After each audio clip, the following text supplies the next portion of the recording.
Bonjour, dans cette vidéo, je vais vous apprendre à comment vous installer Wildfly, le serveur d'application Wildfly. Donc la première chose, vous démarrez Eclipse. Donc vous cliquez ici, il va afficher serveur. Donc, vous voyez, bon, je vais le déplacer ici, d'accord. Donc clic droite. Comme vous voyez, donc il faut trouver JBoss Community. Si vous ne trouvez pas JBoss Community, il faut aller à Help. Donc Eclipse Marketplace, d'accord. Donc il faut avoir bien sûr l'internet. Vous mettez ici JBoss, hein, vous écrivez JBoss dans Find.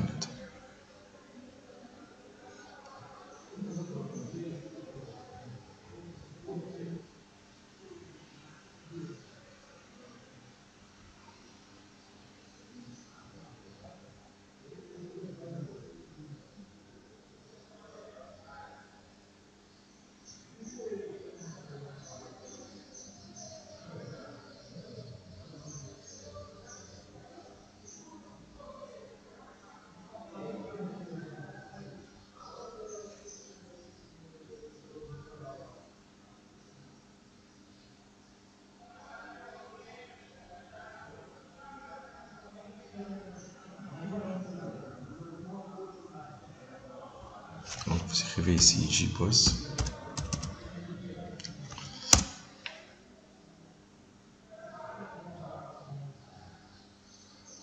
Donc comme vous voyez ici, il faut installer JBoss Tools 4.19 par exemple. Installé. Déjà il est installé ici. D'accord. Après je reviens. Donc, je clique ici. Je choisis Wildfly 21 que vous devez télécharger. D'accord. Donc il faut télécharger Wildfly de l'internet. D'accord. Donc vous trouvez par exemple 23, la version que vous trouvez. Après vous le zippez. D'accord. Donc je choisis Next, je garde les options par défaut, Next. Donc ici Home Directory, donc je dois aller au dossier zippé. Donc je choisis Wildfly, je sélectionne. Donc il y a le fichier de configuration standalone, on va le voir par la suite, d'accord, pour la configuration. Je clique sur suivant. Initialement on n'a pas donc, un site, d'accord, une application. Donc, et je clique sur Finish. Alors, une fois l'installation est terminée, donc je peux sélectionner ici. Bon, avant de démarrer, donc je dois aller ici. Je choisis Wildfly au dossier, d'accord, d'installation, hein, d'accord. Donc je dois aller au bin. Je clique sur CMD, d'accord. Donc ici il y a user add.bat, la commande add user user.bat. Comme vous voyez ici, management user, je fais A. Pour pouvoir ouvrir le serveur d'application sur le navigateur, donc on doit le paramétrer, d'accord. Ce sont les étapes de paramétrage. Donc je fais admin, username, donc c'est admin. Donc il m'a dit qu'il existe, donc je vais faire update A, donc je vais choisir update le password. Donc je vais garder admin aussi, d'accord. Donc je fais yes. Donc je retape donc admin. Bon, on a utilisé un mot de passe simple. Donc je fais yes pour sauvegarder les opérations, d'accord.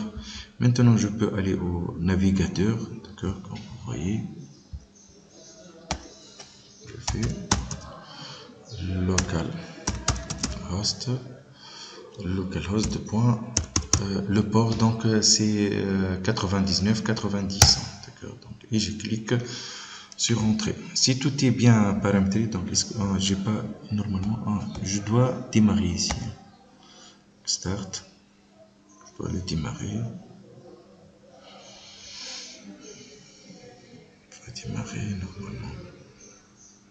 Normalement, ça y est. Vous voyez ici le port, donc localhost 4.9. J'ai oublié de le démarrer, d'accord. Donc je reviens ici. Comme vous voyez ici, il y a, ça y est, d'accord. Donc configuration. Normalement, il va nous demander un mot de passe, hein, d'accord. Donc admin, si vous trouvez un contrôleur de dialogue ici. Donc vous écrivez admin. Bon, généralement on l'utilise pour faire la configuration des data source. Donc on va aller à system data source. Donc data source.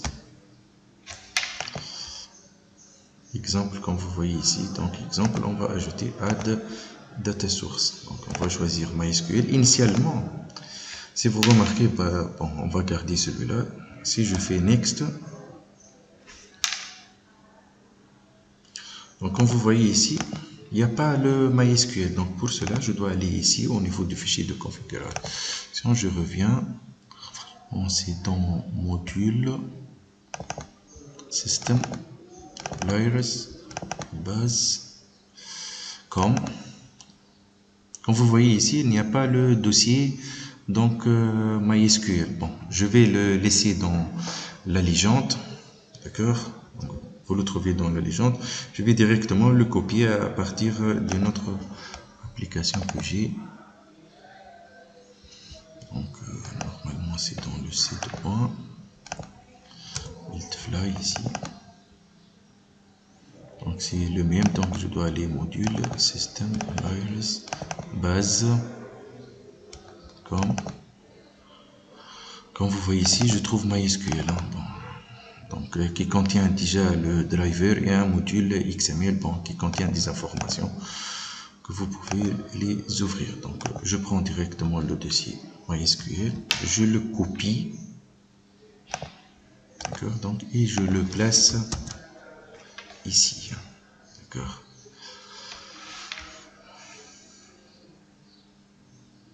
Donc normalement, et je dois l'ajouter au niveau du fichier standalone, comme je vous ai dit, le fichier de configuration.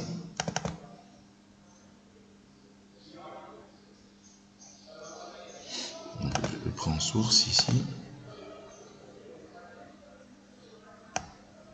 Normalement, pour le moment, donc je vais mettre driver, je cherche driver. Pour normalement, ici, on va trouver uniquement Hi2. Vous voyez ici, d'accord.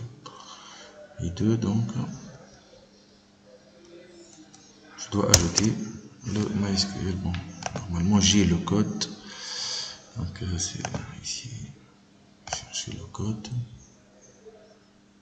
Ça y est, il est là, d'accord. Donc, driver.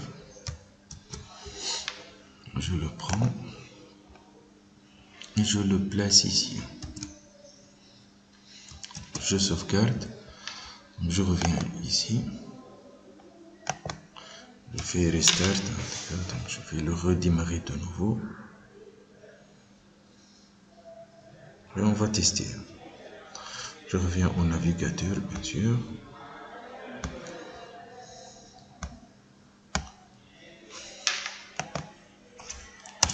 Je vais mettre MySQL. Je fais Next.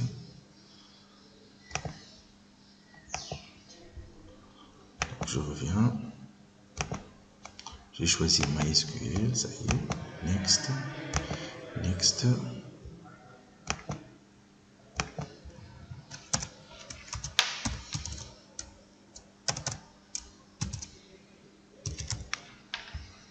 MySQL.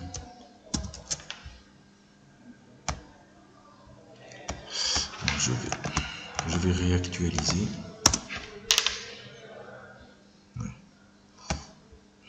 Add data source. Je choisis MySQL. Donc ici, normalement, je reviens juste pour vérifier le driver. Ah oui, je dois enlever celle-là. Point .jdbc, point driver. Donc je fais next. C'est admin ici. Non, c'est root. C'est root. Ici, c'est pour se connecter à la base de données, bien sûr. C'est root. Non, on n'a pas de mot de passe. Ici, je mets root. Par exemple, on va choisir une base de données que j'ai déjà, EZ par exemple. DB, je vais vérifier. Est-ce que je l'ai déjà?